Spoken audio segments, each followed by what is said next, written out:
10 minutes past 8 is the time now.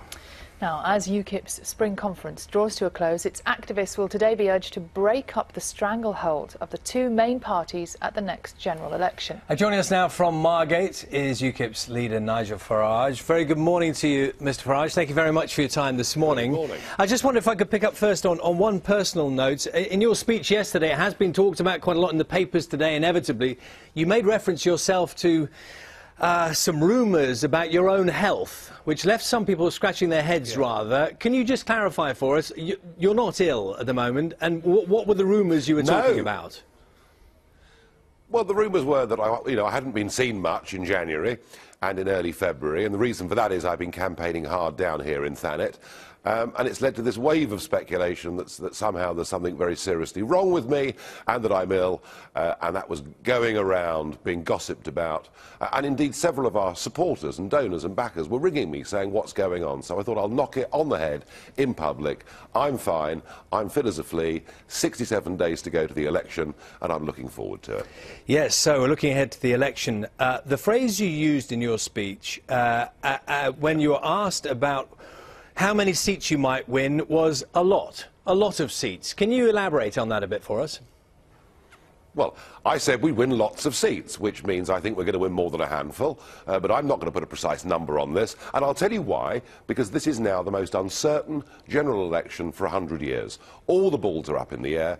UKIP has changed the electoral arithmetic, and I think it's very difficult to predict how anyone's going to do. All I can say is that in our key areas, our strong areas, where in the past we've won council seats and topped the polls in the European elections, we're in good heart and we're very optimistic.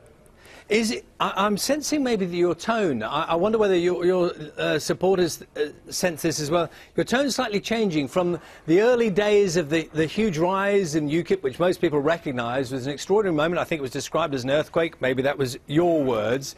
Now you seem to be reining back in. You're saying, maybe a handful of seats. As the election gets closer, are you toning it down?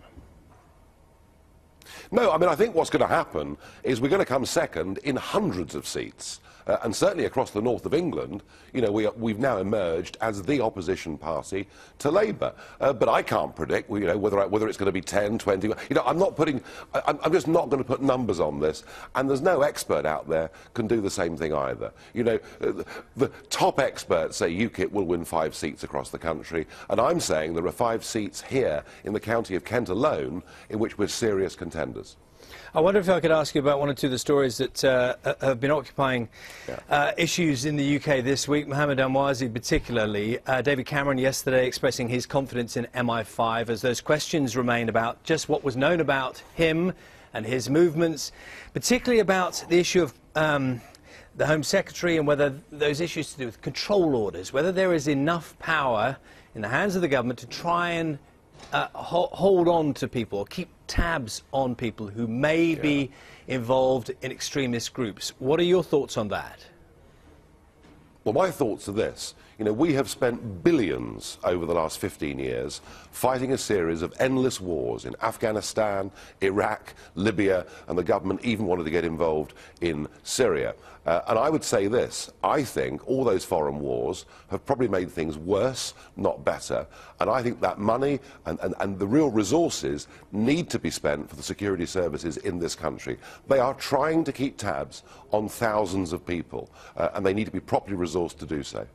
So you think that this is an issue of money rather than political will? What about that? Well, I have no doubt at all that the political will is there amongst our security services to stop terrorist atrocities happening in this country. Of that, I have no doubt at all. But I sense that the scale of the job that they've got is so enormous that they're going to need more people, more money, and more resources. And I think we really should be focusing on the problem we have here. There is an enemy within in this country, a fifth column, as I've called it before, and we've got to deal with it. And with our eye on the election up ahead, judging from your comments yesterday, it seems clear that you're aligning yourself closer and closer to the Conservatives. Well, what I'm saying is this. Firstly, I think the Conservatives will be the biggest party, but with almost no chance at all of getting a majority.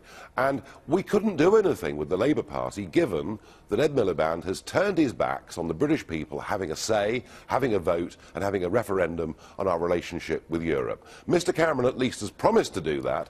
I doubt the promise is very sincere. And what we're saying is, if we've got enough UKIP MPs, we will make that referendum happen. Nigel Farage, thank you very much for your time this morning. Thank you.